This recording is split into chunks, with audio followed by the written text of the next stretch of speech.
doing the book. And I wanted to share some of them with you tonight. So without further ado, we'll start in the 1940s and 1950s. And our first picture is at Blue Hill Ave and Quincy Street in Mattapan, and it shows lots and lots of people crossing the street there. Brick, the cobblestone street, and it's just a perfect shot from that period in time, that day. And this belongs to the City of Boston, this photo. Anybody could access it if you go to the City of Boston archives. They have a permission to use this photo that he took. I can't figure out where he took it from unless he took it from a Chelsea. Plane. It's Chelsea. Yeah, that's going into, you're coming from Chelsea going into Boston here, right?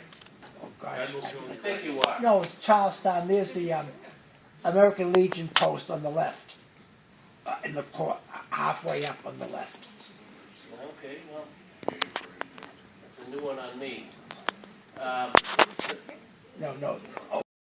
Exactly where it was in the New York streets, but it's the city, again, a Boston City picture. They own the picture.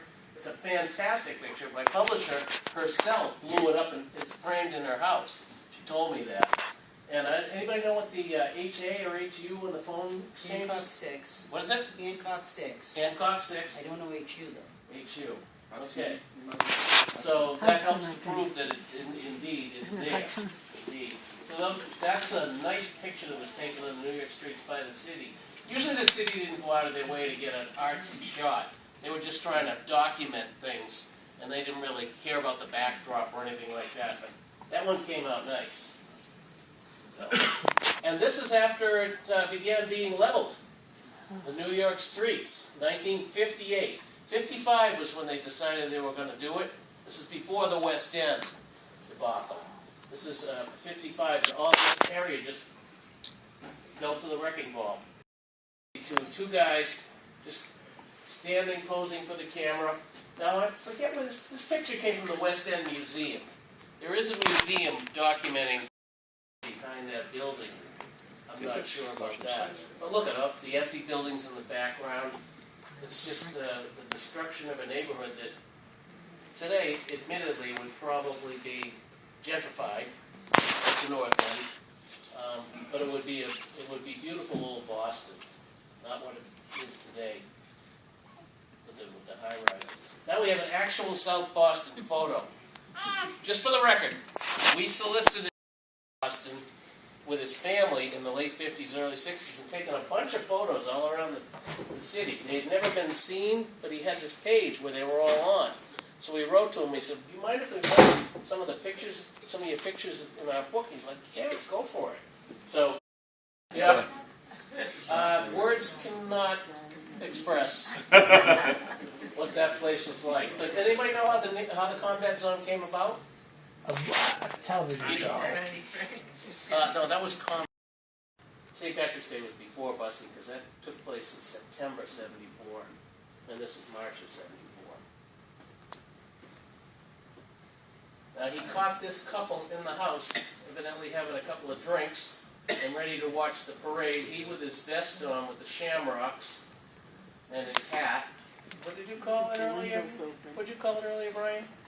That he labels Godlis. He labels his pictures photo by godless. So here he is at Fenway Park because he was living in Boston taking pictures in the mid-'70s. And he's not a Boston native. I think he's from Newton. But I thought this is a great catch. The guy with the cigarette hanging out of his mouth, the straw hat, the check pants. That looks like Heart and Soul in 1975. And the guy behind him with looks like a wig on his head. I can't figure out what. March Against Racism on the Boston Common, again captured by the gentleman who shot a lot of pictures in South Boston. He went to this March Against Racism in 1974.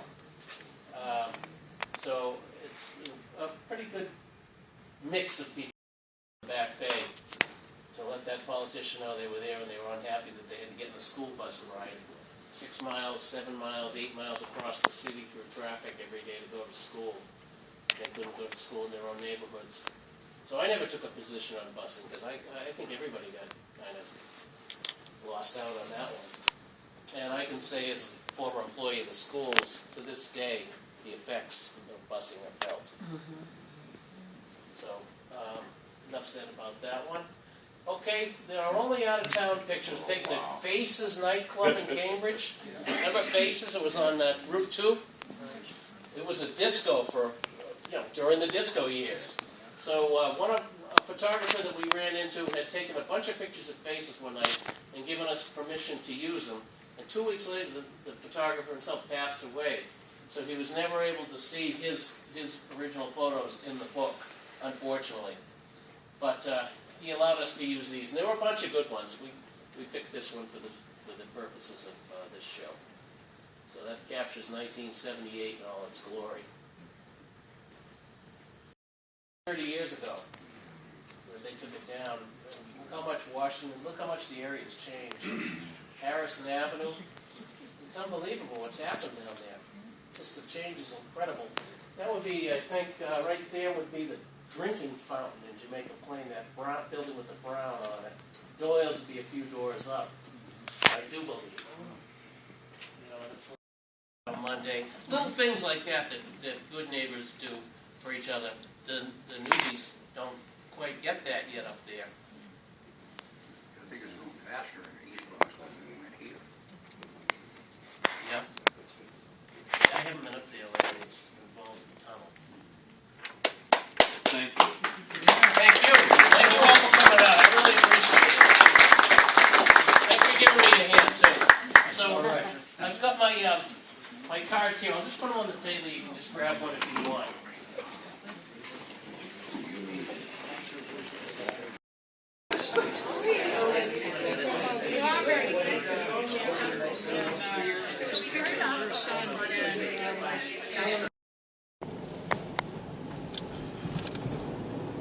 So this is South Boston. This is pretty cool. Row houses and period architecture that just really doesn't exist in a lot of places anymore to this degree. But I really have never been over here other than really like a couple trips to the beach area. And honestly, one trip to that beach and the